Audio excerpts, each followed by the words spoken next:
everything changes.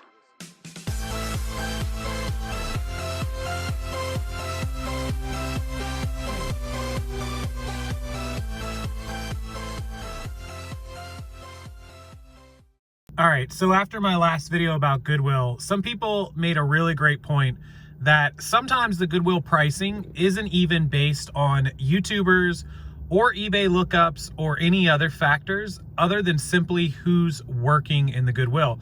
Literally, we have gone into Goodwill stores and seen a pair of Miss Me jeans for $29.99 on one rack, and in the very next rack over, they're $5.99. And that's just solely based on who was sorting it and pricing it in the back that day. Could have been somebody who's worked there for a day or a week, or maybe somebody who's worked there for 20 years. Who knows? But that has a lot to do with it. So I figured I'd come into Goodwill today and try to find you guys a few examples of that and show you some of the pricing in here and how it fluctuates between like aisle to aisle, brand to brand. And sometimes it's not because they're looking it up on eBay or YouTube, but simply based on who's working and what store you have and what employees or managers might be running that store. So here's perfect example number one. We've got a Tennessee Titans shirt, football shirt, and it's $7.98. Look, they have it marked men's boutique. And just behind it, we have a Minnesota Vikings shirt marked at $4.98. So who determines that this shirt, Minnesota Vikings, is worth any more than the Titans and marked it boutique for $7.98? Because people are gonna say, well, it's $7.98 because it's boutique. But who decided that, right? Somebody in the back, right? $4.98, $7.98. Similar shirts. Obviously they're different, but general idea. Both from known brands too. So there you go. Number two, we've got $12.98 on a shirt. That is Columbia Omni Shade. And then we have another Columbia button down that's vented over on the other rack over there, and it was marked at $4.98. So again, who decided that this one was worth 3 times the price, right? So more proof that the pricing decisions are not made on YouTube or eBay decisions for that matter, and simply just based on who wants to slap a sticker on it. Here's a plain Jane Jeffrey Bean shirt. Look, Jeffrey Bean.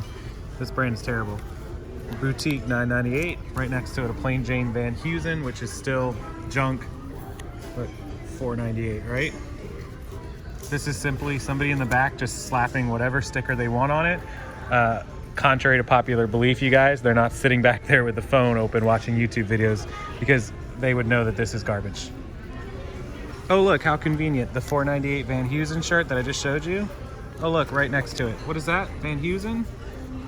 $9.98. Look at that. Boutique. That one's not boutique. What's different?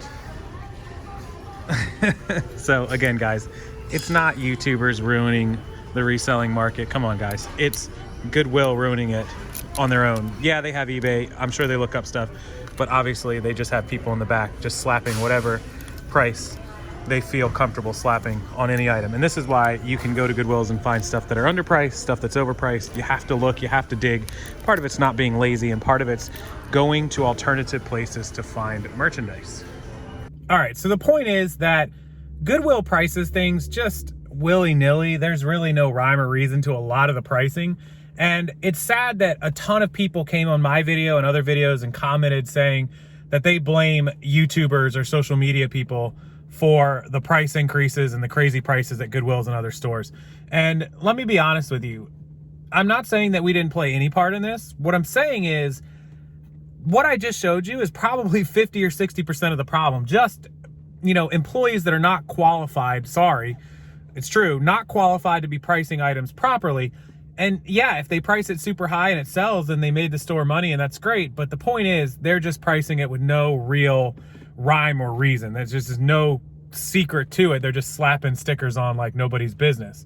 The 50, 60% that I blame on them, the fact that Goodwill can just simply look up prices on eBay is probably 25% of the business, or 25% of the reason why they know the prices, because they can just go on there. They don't need a YouTuber or social media person to tell them. So that's 75, 80% of it. I'll take responsibility that the, you know, the growth of social media and YouTube has probably paid a 10 or 15% cause to it. And then of course, just the rapid growth of e-commerce, online sales also plays a big part in it. So it's all a mix of things. And honestly, the YouTube social media side of it is very, very small, guys. What you just saw in that store is the biggest reason why the prices are crazy.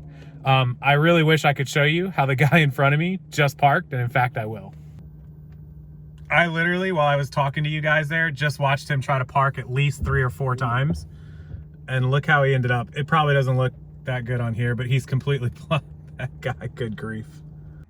All right, so I think the point here is that you can never just blame your problems on one thing. And if there are problems, if your thrift stores, your Goodwills, your Salvation Armies are pricing crazy, and sometimes it's not even that they're pricing crazy, it's just half the time they're pricing crazy, you can't rely on sources like that. It's fine to go into thrift stores to find the treasures that you can find that have been priced low or priced where you can make a profit, and that's great, but you can't rely on one source. You have to have multiple sources. And there are 100 places to buy inventory.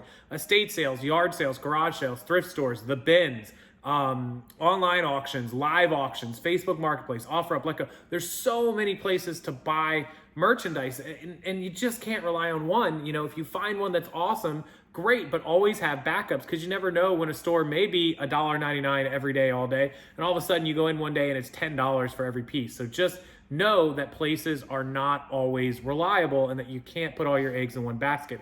The same that you wouldn't want to sell just one thing, one platform. You don't want to buy and source from just one place as well. It's great if you find that honey hole, but never ever base your entire business off of that. I tell people that when they want to buy, you know, like, oh, I'm going to stand in line and buy and sell Supreme. You can't rely on that. You may not get any. They may stop doing that one day. You're online and you're competing with people that have software to buy that stuff up really quick. You can't rely on these hype drops and these one-offs and these, you know, stores. So, you know, as long as it lasts, great, but just make sure you have backups. All right, so that's what I wanted to leave you guys with. Of course, if you don't know where else to get really good, cheap inventory, the 90-minute webinar I did below talks about 12 places that don't include pawn shops. They don't include thrift stores. They're all different places. Majority of them you probably have never even thought of. Get it. It's worth it. Check it out before the end of the year. And it's also a part of the full program, so I'll link those below. Have a wonderful night, guys. I'll see you next time.